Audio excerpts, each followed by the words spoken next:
صبر وکړه مودي جي، مزه به درکړي. د هغه کاشف علي دی چې انټرویوانې د خلکو نه کوي او وایي غریبانو سره مدد کومه. د ښکلي ښکلي لکانو باندې لاسونه وایي او چوکره باز دی. دوستانو دی په هره ویډیو کې وایي زه د خلکو سره مدد کوم او د خلکو حفاظت کوم.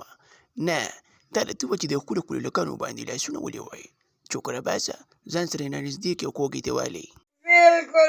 سونیا شاه دوی دواړو له څه شي پکار دی؟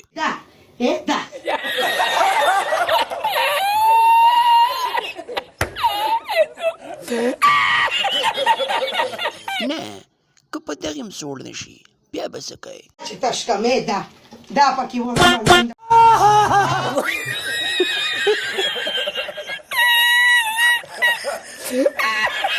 نه چې دا بوتل پکې نه باسي نو څه چل به ورسره کېږي؟ که نه داسې به یې کم دله